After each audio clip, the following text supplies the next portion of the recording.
consciousness. What is our consciousness? It's not our brain. Everything about our awareness is what makes up who we are. And we're talking about our self-nature. You want to be fully aware of who you really are, and you will be in line with your own self-consciousness. So today we're going to talk about the 8 consciousnesses. Okay, we actually have a whole school of studying in Buddhism just for studying the consciousness. It's a very complex study, but today we're just going to learn a little bit about our own consciousness. There are actually 8 parts to our consciousness. So it's 1, 2, 3, 4, 5, 6, 7, 8. We have 8 consciousness that makes up 1 consciousness. First, we have our I consciousness. Our eyeball does not distinguish what we see. It's our eye consciousness that sees sights. Then it tells ourselves what we're thinking. This is a beautiful woman or this is an ugly person. Okay, that's how you distinguish. Our eye consciousness, that is distinguishing that. The second one is our ear consciousness. It's not our ear that is hearing. It's actually our ear consciousness that is listening to sounds from the outside. Someone is saying good things about me. They are praising me. Someone is criticizing me, saying bad things about me.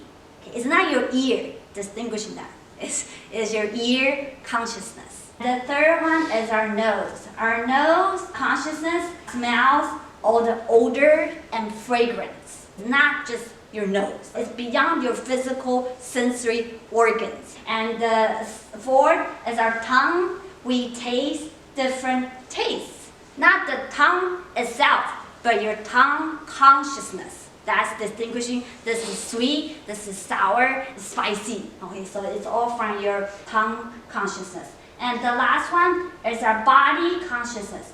It distinguishes our tactile feelings, how you feel the outside world. If this is soft clothing, or I'm sitting on a sofa, a nice bed, or I touch someone, it feels good. It's all because of our body consciousness. Our 5 consciousness, it goes up to our 6 consciousness, which is our mind.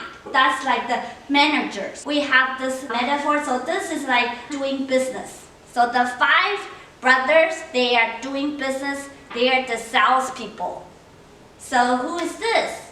That's the manager, managing what they're thinking. But you don't know there's actually the 7 consciousnesses. What's the manas? The manas is actually the idea of a self, like the ego.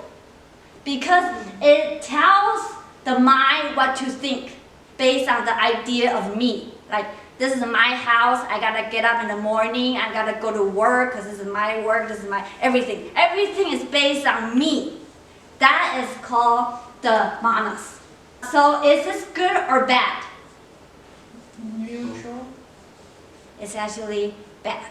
The manas is actually very self-absorbed. So it's actually the ego, not our true self-nature. I cling on to the idea of the self based on the alaya. The alaya is the overall company. This is like the manager.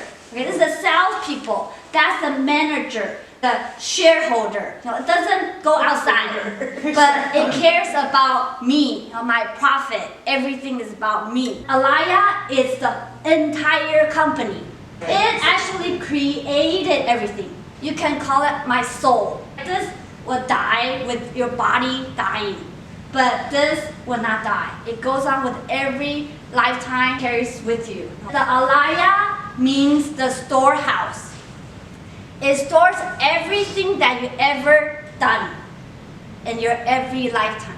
It's like a supercomputer. It remembers everything. When the right causes and the condition hits, it creates reality. So everything that you're experiencing today is based on your alaya. For example, we see the Azusa mountain here. Is it real? Okay, it's not real. Yes. It's all of us here, we all are alaya. We have the same kind of process, same kind of karma from prior experiences create the mountain that we're seeing today. So everything is created by the alliance. That's why we say your mind creates the universe. We're not kidding. It's true. Your mind creates everything that you experience. You just don't know. Your alaya stores everything you ever did at the right time. It will bring out the effect of whatever you did before. Your wholesome and unwholesome deed at the right time, it happens. Whoever you marry today, whoever is your mom, who is your dad, is all based on what you store here. So it's amazing. After you understand this A consciousness, what do you do? So there's actually two things to change your life. First is you want to change where? Here. Because you cannot change it. It's very stubborn. This doesn't change. It just holds on to the idea of me. Okay? So all you have to do is change here. Change what you think, how you think. You gotta be positive and wholesome and get rid of all the unwholesome negative thoughts. Okay? Because it creates reality. It goes up here. Everything that you're thinking every day, it comes up here and it gets stored. And it becomes your future. Nobody creates your future. Your own mind creates the future. So change your thought, you change your world.